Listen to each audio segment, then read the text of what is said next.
ছাত্ৰ ছাত্ৰীসকল আজি আমি তোমালোকৰ কিতাপত থকা হিৰণৰ সূত্ৰ নামৰ যিটো চেপ্টাৰ আছে সেই চেপ্টাৰটোৰ বিষয়ে আলোচনা কৰিম। ছাত্ৰ ছাত্ৰীসকল তোমালোকে ইতিমধ্যে ত্ৰিভুজৰ কালি উলিওৱা সূত্ৰটো পাইছা। যদিহে এটা ত্ৰিভুজৰ ভূমি আৰু উন্নতি যদি দিয়া থাকে তেতিয়া ত্ৰিভুজটোৰ কালি হয় ত্ৰিভুজ এ বি চিৰ কালি সমান আমি লিখিমগৈ হাফ ইনটু ভূমি পূৰণ উন্নতি। যদি আমি ভূমিটো বিৰে বুজাও আৰু উন্নতিডাল যদি এইচেৰে বুজাও তেতিয়া এই সূত্ৰটো হয়গৈ half into B into H. এইটো সকলোৱে পাই আহিছা। কিন্তু কেতিয়াবা কি হয় ত্ৰিভুজৰ ভূমি আৰু উন্নতি দিয়া নাথাকে। যদি ভূমি আৰু উন্নতিৰ সলনি যিকোনো এটা ত্ৰিভুজ ধৰি লৈছো এ বি চিৰ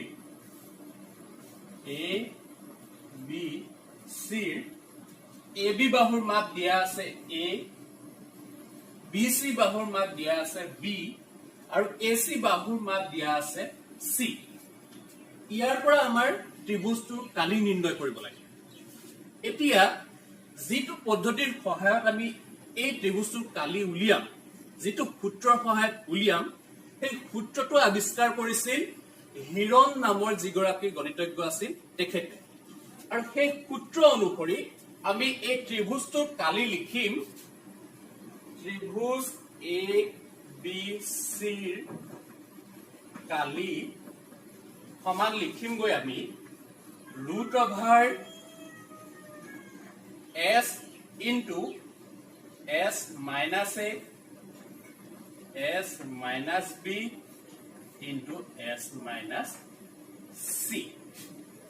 এই যিটো সূত্ৰ এই সূত্ৰটোকে কোৱা হয় হিৰণৰ সূত্ৰ। নাম হল ইয়াৰ হিৰণৰ সূত্ৰ। এতিয়া আমি হিৰণৰ সূত্ৰটো পালো, কিন্তু ইয়াত কেইটামান টাৰ্ম আছে। এছ আছে, এ বি চি, এইকেইটাৰ অৰ্থ আমি ইতিমধ্যে বুজি পালো। এ বুজাইছে এ বি বাহুৰ দৈৰ্ঘ্য, বি এ বুজাইছে বি চি বাহুৰ দৈৰ্ঘ্য আৰু চি এ বুজাইছে এ চি বাহুৰ দৈৰ্ঘ্য। কিন্তু এছৰ অৰ্থটো কি? সেই এছটোৱে কি বুজাইছে? এছৰ অৰ্থ হল এছে বুজাই অৰ্ধ পৰিসীমা,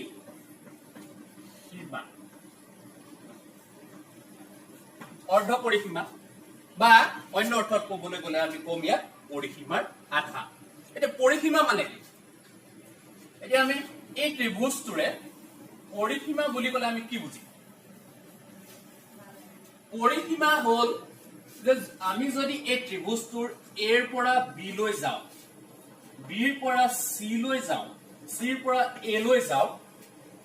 এই যিমানখিনি দূৰত্ব আমি ভ্ৰমণ কৰিলো সেই সমূহীয়া যিটো দূৰত্ব সেইটোকে আমি কওঁ পৰিসীমা। গতিকে ইয়াৰ ক্ষেত্ৰত ত্ৰিভুজ এ বি চিৰ পৰিসীমা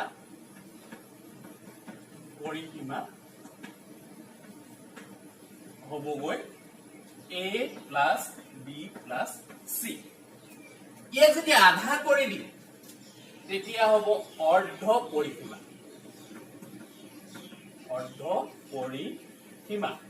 এইটো আমি লিখিমগৈ a plus b plus c divided by 2 আৰু ইয়াৰ মানটোৱে হৈছে এছ অৰ্থাৎ semi perimeter. A plus b plus c divided by 2। গতিকে আমি কি শিকিলো যে হিৰণৰ সূত্ৰটো পালোগৈ।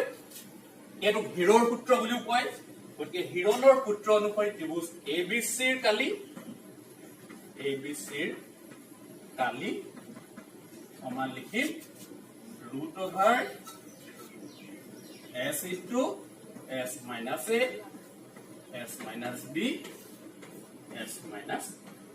চি। এতিয়া আমি হিৰণৰ সূত্ৰটো প্ৰয়োগ কৰি আমি কেইটামান উদাহৰণ কৰিবলৈ চাম এটা কোৱেশ্চন আছে এটা ত্ৰিভুজৰ দুটা বাহু ক্ৰমে 8 সেন্টিমিটাৰ আৰু 11 সেন্টিমিটাৰ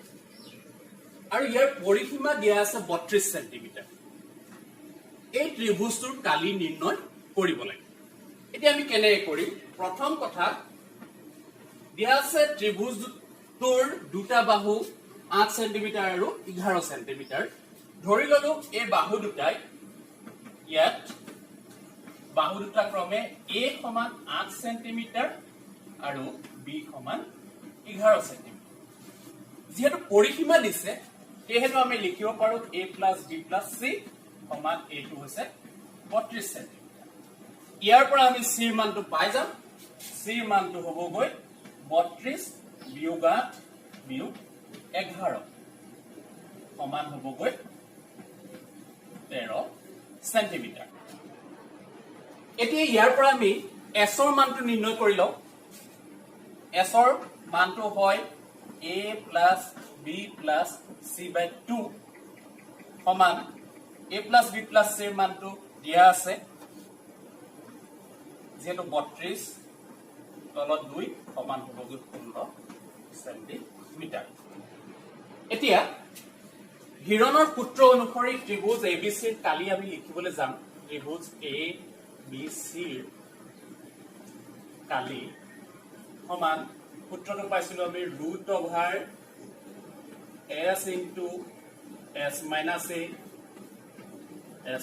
- b s - c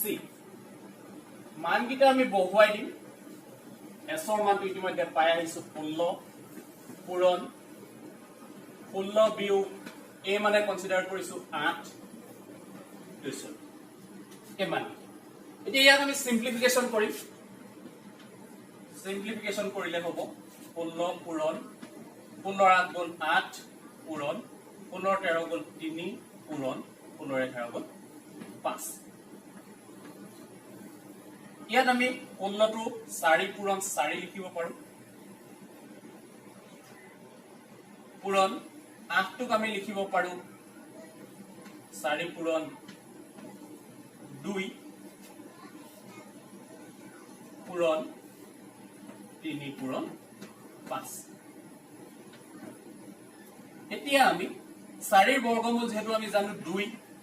এটো 4 বৰ্গমূল 2 এটো 4 বৰ্গমূল 2 ৰুট অভাৰৰ ভিতৰত থাকিব 2 পূৰণ 3 পূৰণ 5 পূৰণ কৰি দিম 2 দুগুণ 4 দুগুণ 8 ৰুট অভাৰৰ ভিতৰত 2 3 গুণ 6 5 গুণ 30 বৰ্গ সেন্টিমিটাৰ গতিকে